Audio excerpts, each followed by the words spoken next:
नमस्कार,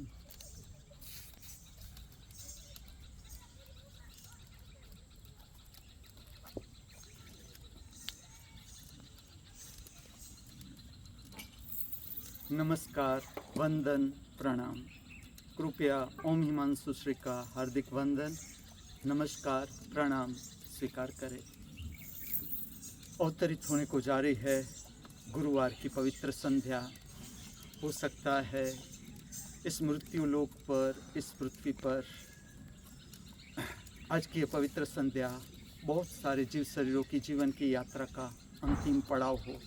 ये भी हो सकता है आज की पवित्र संध्या इस मृत्यु लोक पर, इस पृथ्वी लोक पर कई सारे जीव शरीरों की जीवन की यात्रा का नया प्रारंभ हो।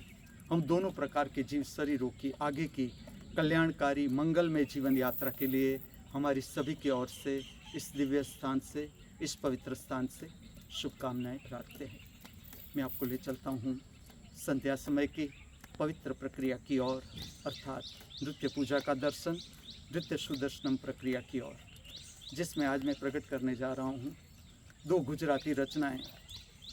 प्रथम रचना है गरज गरज बरसो जलधर, गरज गरज बरसो जलधर। मेघमालाहार में निबद्ध ये रचना है। ये रचना फिल्म से है, ताना रीरी की ये रचना है। और ये जो रचना है ये गाई है आशा भोसले और उषा मंगेशकर ने। ये भी सुनने जैसी रचना है। जो नरेश कनोडिया है उसका ये कंपोजिशन है, महेश नरेश का इसमें संगीत दिया है। इस फिल्म में महेश नरेश ने, बहुत ही सुंदर कंपोज़र गुजराती फिल्म के। और जो महेश कुमार थे वो तो फीमेल वॉइस में इतना सुंदर गाते थे। और मैंने उसकी जितनी रचनाएं सुनी उसमें मैंने देखा कि इन लोगों की जो मस्ती थी वो अद्भुत मस्ती थी। और जो नृत्य का टच था, स्पर्श था हर रचना में, वो भी अद्भुत था। महेश नरेश का संगीत है, इसका कंपोजिशन है। ये इस तरह की छोटी सी कहानी मैं कह दूं। ये रचना के पीछे ये जो मेघमल्हार की रचना है, ताना रीरी दोनों गुजरात में वडनगर जन्म स्थान था। ये दोनों गायिका थी, अद्भुत गायिका, जिसे हम कहें आध्यात्मिक गायिका। ऐसा होता है कि जो तानसेन है वो दीपक राग गाते हैं, कुछ गलती करते हैं। एक समय ऐसा था भारत में कि हर राग के साथ अद्भुत प्रक्रियाएं जुड़ी हुई थी और हर राग का अपना एक अद्भुत असर था। उस समय जो राग का प्रयोग था, आध्यात्मिक प्रयोग, ये ऊंचाई पर था। जैसे कि दीपक राग गाकर दिए जला देते थे, लेकिन इसके साथ बहुत से ऐसे नियम थे कि इसी समय में, इस प्रकार के माहौल में इसे प्रकट किया जाता है। जैसे कि राज दरबार में ये प्रयोग नहीं हो सकता। जो ये तानसेन है ये प्रयोग करते हैं राज दरबार में, और दीपक राग से उसका पूरा अंदर का शरीर जल जाता है। बहुत से वैद्य होते हैं, राजगायक थे तो बहुत से राजवैद्य थे, उसका इलाज करने की कोशिश करते हैं लेकिन उसका इलाज नहीं हो पाता।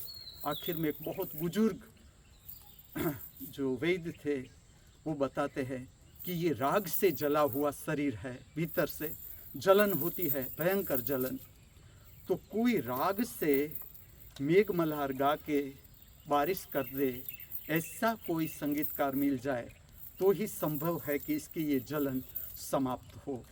और आखिर में ताना रीरी का नाम आता है और उससे विनंती करते हैं कि आप आए और मेघमल्हार राग गाए, बारिश लाए ताकि इसकी जलन शांत हो।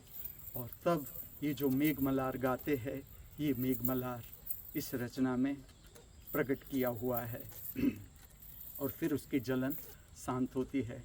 इस रचना के साथ मेरा भी ऐसा संबंध है कि 10th के एग्ज़ाम के बाद मैंने इस रचना से स्टेज पर शास्त्रीय नृत्य को प्रकट करने का प्रयोग प्रारंभ किया। दूसरी रचना श्री रश्मिन की है। ये रचना है मेघनी घटाना सत्संगे, कलावती राग में निबद्ध श्री रश्मिन की कविता आज की ये 2 रचना मैं प्रकट करने को जा रहा हूँ, जिसमें कंठ दे रहे हैं श्री उज्ज्वल आज और उसको साथ दे रहे हैं श्री जगन्नाथ जी। रिदम कंट्रोल कर रहे हैं श्री व्यास मुनि चका बापा। आज के श्रृंगार के बारे में बताऊं तो जो पूरा कॉस्ट्यूम है ये अर्पण कर रहे हैं श्री हेमंत वैद्यनाथन एवं श्रीमती अलका वैद्यनाथन। और जो भी गहने हैं वो हैंडमेड गहने हैं, श्रृंगार है। ये तैयार किया है श्रीमती चित्रलेखा, जो यहाँ की the school of divine fashion designing की एडवाइज़र भी है और हेड भी है। और इसके द्वारा पूरा हैंडमेड श्रृंगार तैयार हुआ। मैं आपको ले चलता हूँ नृत्य सुदर्शन प्रक्रिया की ओर।